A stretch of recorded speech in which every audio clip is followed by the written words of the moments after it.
বন্ধুরা, অ্যাপেল কোম্পানির founder Steve জবসকে আমেরিকান বিজনেস ম্যাগনেট বলা হতো। অর্থাৎ তিনি মাটিতে হাত দিলেও সোনাতে পরিণত করার ক্ষমতা ছিল তার। হঠাৎই যখন তাকে তার নিজের কোম্পানি থেকে বার করে দেয়, তখন তিনি কি করেছিলেন আপনি কি জানেন? ব্যাস কিছু সময়ের মধ্যে তিনি দুটি সাকসেসফুল কোম্পানি তৈরি করেছিলেন। কিন্তু অ্যাপেলের বিজনেস র্যাপিডলি কমতে থাকে। তখনই অ্যাপেলের বোর্ড অফ ডাইরেক্টরস সিদ্ধান্ত নেয় যে স্টিভ জবসের নতুন কোম্পানি কিনে নিয়ে স্টিভ জবসকে পুরো সম্মানের সাথে নিয়ে আসতে হবে, এবং তারা নিয়েও এসেছিল। তিনি তার পার্সোনাল লাইফেও খুব পজিটিভ থাকতো বলে ক্যান্সারের মতো কঠিন রোগকেও তিনি হারিয়ে দিয়েছিলেন। বন্ধুরা, 2005 সালে স্ট্যানফোর্ড ইউনিভার্সিটিতে স্টিভ জবস একটি স্পিচ দিয়েছিলেন, আর এতে তার জীবনের সবচেয়ে লার্নিংকে মাত্র 15 মিনিটে বলেছিলেন, আর সেটা 3টি গল্পের মাধ্যমে। এখন যদি আমি তোমাদের জিজ্ঞেস করি, তোমরা এই স্টিভ জবসের পৃথিবী বিখ্যাত স্পিচটা শুনেছ? কয়েকজন বাদে বেশিরভাগ মানুষই বলবে না। আর এই স্পিচটা না শোনার একটি বিশেষ কারণ হতে পারে। সেই স্পিচটা ইংলিশে ছিল। বড় বড় মোটিভেশনাল স্পিকাররা এই স্পিচটাকে হাইলি রিকমেন্ড করেছেন সবার জন্য। জীবনে একবার হলেও এই স্পিচটাকে প্রতিটি মানুষের শোনা উচিত। বাট শুধু ল্যাঙ্গুয়েজ ব্যারিয়ারের জন্য পৃথিবীর সেরা স্পিচটা বা পৃথিবীর সেরা অনুপ্রেরণামূলক বক্তব্যটা তুমি শুনতে পারবে না, তা তো হতে পারে না। তাহলে কথা সব স্টিভ জবসের। আমি শুধু ভয়েস দিয়ে বাংলায় আরও সহজ ভাষা ব্যবহার করে সেই স্পিচটাকে তোমাদের শোনাচ্ছি, যাতে তুমি বলতে পারো, হ্যাঁ, আমি সেই পৃথিবী বিখ্যাত স্পিচটা শুনেছিলাম। তাহলে কিছু সময়ের জন্য মনের সব চিন্তা আর বাইরের কোলাহল থেকে নিজেকে মুক্ত করে নাও। তুমি আজ সেটাই শুনতে চলেছ যার মাধ্যমে তোমার পুরো জীবনটাই পরিবর্তন হয়ে যেতে পারে। তাহলে চলো শুরু করা যাক। ধন্যবাদ। আজ বিশ্বের সবথেকে শ্রেষ্ঠ ইউনিভার্সিটির মধ্যে স্ট্যানফোর্ডে আমন্ত্রিত হয়ে আমি নিজেকে গর্বিত মনে করছি। সত্যি বলতে কি, আমি কখনোই কোনো বিশ্ববিদ্যালয় থেকে পাশ করিনি, আর আজকেই আমি কোনো বিশ্ববিদ্যালয়ের সমাবর্তন অনুষ্ঠান সবচেয়ে কাছ থেকে দেখছি। আজ আমি তোমাদের আমার জীবনের 3টি গল্প শোনাতে চাই।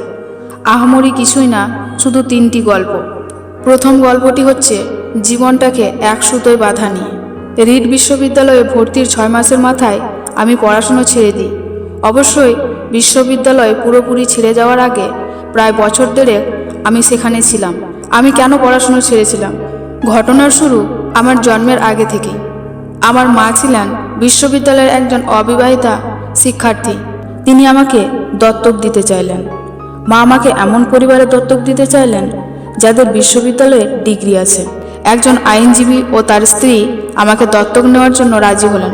কিন্তু জন্মের পর আমার মা বাবার মনে হলো তারা আসলে একটা মেয়ে সন্তান আশা করেছিলেন। গভীর রাতে তারা সেই আইনজীবী পরিবারকে ফোন দিয়ে বললেন, অপ্রত্যাশিতভাবে আমাদের একটি ছেলে সন্তান হয়েছে, আপনারা কি তাকে দত্তক নিতে চান? তারা বললেন, অবশ্যই। আমার মা পরে জানতে পারলেন আইনজীবী পরিবারের কেউই বিশ্ববিদ্যালয় থেকে পাশ করেনি। আমার দত্তক বাবা এমনকি হাই স্কুলও পাশ করেননি। এইসব জেনে আমার মা দত্তক চুক্তিপত্রে স্বাক্ষর করতে রাজি হননি।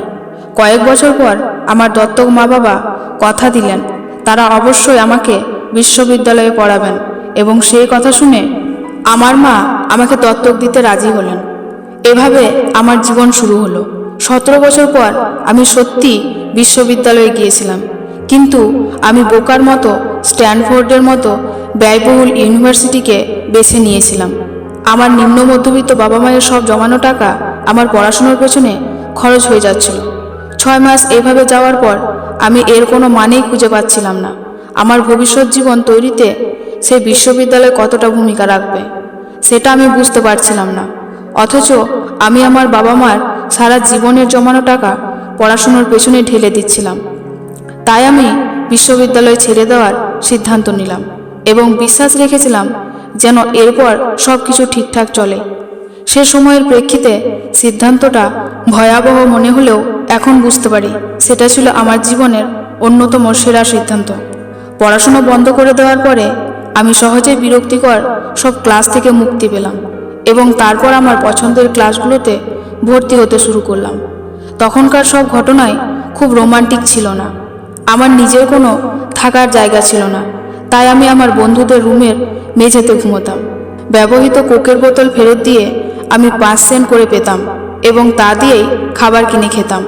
সপ্তাহে অন্তত একবার ভালো খেতে প্রতি রবিবার রাতে 7 মাইল হেঁটে শহরের অপর প্রান্তে হরে কৃষ্ণ মন্দিরে যেতাম। আমার ভীষণ ভালো লাগতো।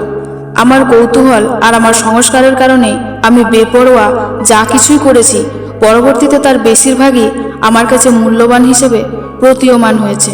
তোমাদের একটা উদাহরণ দিই। রিড কলেজে সেই সময় সম্ভবত দেশের সেরা ক্যালিগ্রাফি কোর্স হতো। ক্যাম্পাসে সব পোস্টার আর লেবেল আঁকা হতো হাতে করা ক্যালিগ্রাফি দিয়ে। যেহেতু আমি আর বিশ্ববিদ্যালয়ের ছাত্র ছিলাম না, তাই সহজেই ক্যালিগ্রাফি শেখার নতুন একটা কোর্সে ভর্তি হয়ে গেলাম। আমি সেরিফ ও সেন্ট সেরিফ টাইপফেসেস শিখলাম। বিভিন্ন ফন্টের স্পেস কমানো বাড়ানো সহ চমৎকার টাইপোগ্রাফি তৈরি করার কৌশল শিখলাম। ব্যাপারটা ছিল দারুণ। ঐতিহাসিক বিজ্ঞানের বাইরে একটা আর্ট যা আমাকে ভীষণভাবে আকৃষ্ট করেছিল। এই ক্যালিগ্রাফি জিনিসটা যে আমার জীবনে কাজে আসবে সেটা আমি কখনো ভাবিনি। কিন্তু 10 বছর পর আমরা যখন প্রথম ম্যাকিনটশ কম্পিউটার ডিজাইন করি, তখন সেই জ্ঞানের পুরোটাই আমার কাজে লেগেছিল। ম্যাক কম্পিউটারে আমরা সেই ডিজাইনটাই ব্যবহার করি। এটি ছিল সুন্দর টাইপোগ্রাফি সমৃদ্ধ প্রথম কম্পিউটার। আমি যদি সেই ক্যালিগ্রাফি কোর্সে ভর্তি না হতাম, তবে ম্যাক কম্পিউটারে নানান টাইপফেসেসে আর আনুপাতিক দূরত্বের ফন্ট থাকতো না। আর যেহেতু উইন্ডোজ ম্যাকের কাজই নকল করেছে, তাই বলা যায় কোনো পার্সোনাল কম্পিউটারই এ ধরনের ফন্ট থাকতো না। বিশ্ববিদ্যালয় না ছাড়লে আমি কখনোই ক্যালিগ্রাফি কোর্সে ভর্তি হতাম না। ফলে পার্সোনাল কোনো কম্পিউটারই হয়তো কখনো এত সুন্দর ফন্ট থাকতো না। অবশ্যই বিশ্ববিদ্যালয়ে থাকাকালীন সময়ে সেসব বিচ্ছিন্ন ঘটনাগুলোর এমন যোগসূত্র তৈরি করা সম্ভব ছিল না। কিন্তু 10 বছর পরে পেছনে ফিরে তাকালে তার সব কিছুই পরিষ্কার বুঝতে পারি। তুমি কখনোই ভবিষ্যতের দিকে তাকিয়ে অতীতের বিচ্ছিন্ন ঘটনাগুলোকে একসাথে বাঁধতে পারবে না। এটা শুধুমাত্র পেছনে তাকিয়েই সম্ভব। তাই তোমাকে বিশ্বাস করতেই হবে যে বিচ্ছিন্ন সব ঘটনা ভবিষ্যতে একটা ভালো ফল তৈরি করবে। তোমাকে একটা কিছুর উপর বিশ্বাস রাখতেই হবে। তোমার নিছক ধারণা, ভাগ্য, জীবন, কর্ম, কিছু একটা। যদি তুমি বিশ্বাস করো যে জীবনের সব বিচ্ছিন্ন ঘটনা একদিন ভালো ফল বয়ে আনবে, তবেই তুমি মনের কথা মতো চলতে পারবে। আর এভাবেই তুমি সফল হতে পারবে। আমার দ্বিতীয় গল্পটি ভালোবাসা আর হারানোর গল্প। আমি ভাগ্যবান ছিলাম। জীবনের প্রথম দিকেই আমি আমার ভালোবাসার কাজ খুঁজে পেয়েছিলাম। 20 বছর বয়সে আমি আর ওজ মিলে আমাদের পারিবারিক গ্যারেজ অ্যাপেল কোম্পানি শুরু করেছিলাম। আমরা কঠোর পরিশ্রম করেছিলাম। 10 বছরের মাথায় গ্যারেজের দুজনের কোম্পানি থেকে অ্যাপেল 4000 কর্মীর $2 বিলিয়ন কোম্পানিতে পরিণত হয়। আমার বয়স যখন 30, তার কিছুদিন আগে আমরা আমাদের সেরা কম্পিউটার ম্যাকিনটশ বাজারে ছাড়ি। আর ঠিক তখনই আমার চাকরিটা চলে যায়। কিভাবে একজন তার নিজের হাতে গড়া কোম্পানি থেকে চাকরি হারাতে পারে? অ্যাপেল যখন বেড়ে উঠেছে, তখন আমরা বেশ মেধাবী একজনকে নিয়োগ দিয়েছিলাম। ভাবলাম সে আমাদের সাথে ভালোভাবে কোম্পানিটাকে এগিয়ে নিয়ে যাবে। প্রথম বছর সব কিছুই ভালোভাবেই গেল, কিন্তু ধীরে ধীরে ভবিষ্যৎ পরিকল্পনা নিয়ে তার সাথে আমার চিন্তাভাবনার অমিল দেখা দিতে লাগলো। আমাদের প্রতিষ্ঠানের পরিচালনা বিভাগও তার পক্ষ নিল। অতএব 30 বছর বয়সে আমি আমার কোম্পানি থেকে আউট হয়ে গেলাম। বেশ প্রকাশ্যেই আউট হয়ে গেলাম। আমার তারুণ্যের সব স্বপ্ন এক নিমিষে হাতছাড়া হয়ে গেল। আমি একদম ভেঙে পড়লাম। পরের কয়েক মাস বুঝতে পারছিলাম না যে আমি কি করব। আমার মনে হচ্ছিল আমি আগের প্রজন্মের উদ্যোক্তাদের মনোবল ভেঙে দিয়েছি। আমার হাতে যে দায়িত্ব দেওয়া হয়েছিল তা আমি পালন করতে পারিনি। আমি ডেভিড প্যাকার্ড এবং বব নৈসির সাথে দেখা করে আন্তরিকভাবে ক্ষমা চাইলাম। আমার ব্যর্থতার গল্প চারিদিকে ছড়িয়ে পড়ল। আমি ভ্যালি ছেড়ে পালিয়ে যাওয়ার কথাও ভাবলাম। কিন্তু ধীরে ধীরে আমি একটা বিষয় অনুভব করতে লাগলাম। সব কিছুর পরেও আমি আমার আগের সব কাজ ভালোবাসতাম। অ্যাপেলের ঘটনাগুলি সেই সত্যকে এতটুকু বদলাতে পারেনি। আমাকে প্রত্যাখ্যান করা হয়েছে, কিন্তু তারপরেও কাজের প্রতি আমার ভালোবাসা কমেনি। তাই আমি আবার নতুন করে শুরু করার সিদ্ধান্ত নিলাম। তখন বিষয়টা বুঝতে পারিনি, কিন্তু পরে আবিষ্কার করলাম অ্যাপেল থেকে চাকরিচ্যুত হওয়াটা ছিল আমার জীবনের সবচেয়ে ভালো ঘটনা। সফল হওয়ার সব ভার থেকে মুক্ত হয়ে আমি আবার নতুন করে শুরু করলাম নিশ্চয়তাবিহীন নতুন জীবন। এর ফলে আমি আমার জীবনে অন্যতম সৃজনশীল সময়ে যাত্রা শুরু করার সুযোগ পেলাম।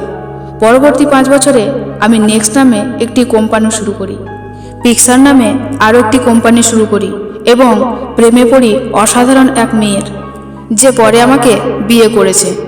পিক্সার থেকে আমরা পৃথিবীর প্রথম অ্যানিমেশন ছবি টয় স্টোরি তৈরি করি। পিক্সার বর্তমানে পৃথিবীর সবচেয়ে সফল অ্যানিমেশন স্টুডিও। এরপরে ঘটে কিছু চমকপ্রদ ঘটনা। অ্যাপেল নেক্সটকে কিনে নেয় এবং আমি অ্যাপেলে ফিরে আসি। নেক্সটে যে প্রযুক্তি তৈরি করি সেটা এখন অ্যাপেলের ব্যবসার সাফল্যের একেবারে কেন্দ্রবিন্দুতে। অন্যদিকে লরেন এবং আমি মিলে গড়ে তুলে একটি সুখী পরিবার। আমি নিশ্চিত এগুলোর কিছুই আমার জীবনে ঘটতো না যদি আমাকে অ্যাপেল থেকে বের করে দেওয়া না হতো। এটা ছিল আমার জন্য খুব তেতোস্বাদের একটা মেডিসিন, কিন্তু আমার মনে হয় রোগীর সেটা দরকারও ছিল। কখনো কখনো জীবন ইট দিয়ে তোমার মাথায় আঘাত করবে, তখন বিশ্বাস হারিও না। আমি নিশ্চিত আমি সামনে এগিয়ে যেতে পেরেছি, কারণ আমি যা করেছি ভালোবেসে করেছি। তোমাকে অবশ্যই তোমার ভালোবাসার কাজটি খুঁজে পেতে হবে, ঠিক যেমন তুমি তোমার ভালোবাসার মানুষকে খুঁজে বেড়াও। তোমার কাজ নিয়ে তুমি তখনই খুশি হবে যখন তুমি তোমার পছন্দের কাজগুলো করবে। তোমার জীবনের বড় একটা অংশ জুড়ে থাকবে তোমার কাজ। তুমি তখনই তোমার পছন্দের কাজ করতে পারবে যখন তুমি তোমার কাজকে ভালোবাসবে। যদি এখনও তোমার ভালোবাসার কাজ খুঁজে না পেয়ে থাকো, তাহলে খুঁজতে থাকো, থেমে যেও না। ভালোবাসার কাজটি খুঁজে পেলে তোমার মন তোমাকে ঠিকই তা জানিয়ে দেবে। এটা যে কোনো সম্পর্কের মতোই, যত সময় যাবে ভালোবাসার কাজটি তোমার ততই ভালো লাগবে। অতএব ভালোবাসার কাজটি খুঁজতে থাকো, থেমে যেও না। আমার শেষ গল্পটি মৃত্যু নিয়ে। আমার 17 বছর বয়সে আমি একটা লেখা পড়েছিলাম, তুমি যদি প্রতিটা দিন এইভাবে শুরু করো যে আজই তোমার জীবনের শেষ দিন, তাহলে একদিন নিশ্চিতভাবেই তোমার সেই ভাবনাটা সত্য হবে। সেই কথাটা আমার মনে গভীরভাবে প্রভাব ফেলেছে।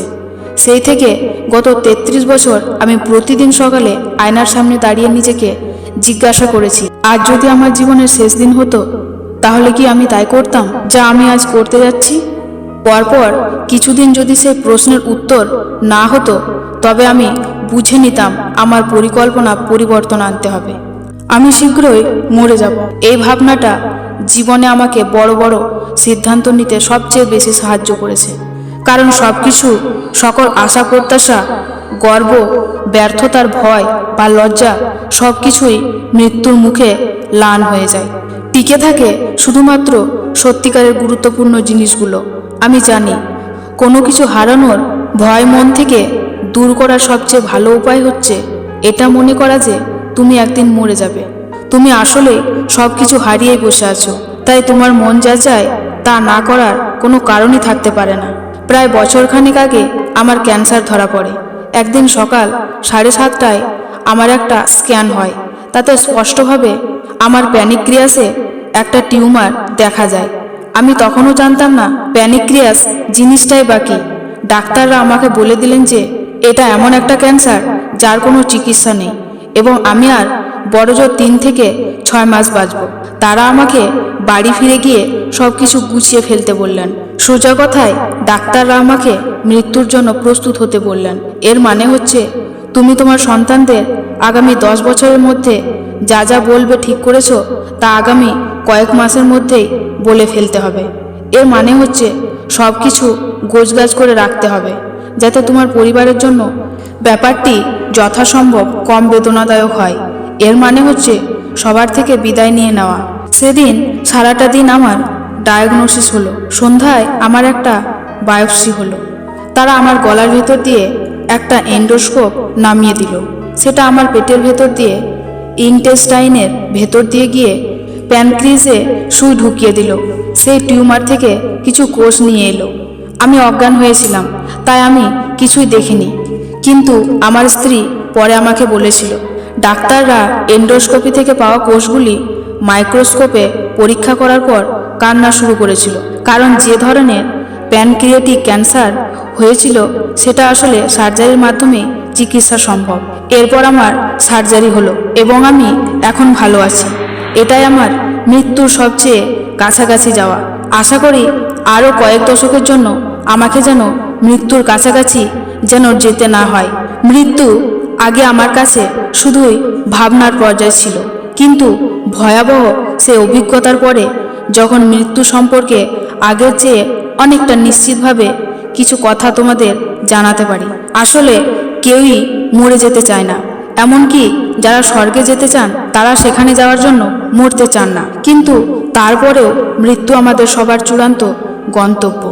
মৃত্যু থেকে কেউই পালাতে পারেনি এবং সেটাই হওয়া উচিত, কারণ মৃত্যুই সম্ভবত জীবনের সবচেয়ে বড় আবিষ্কার।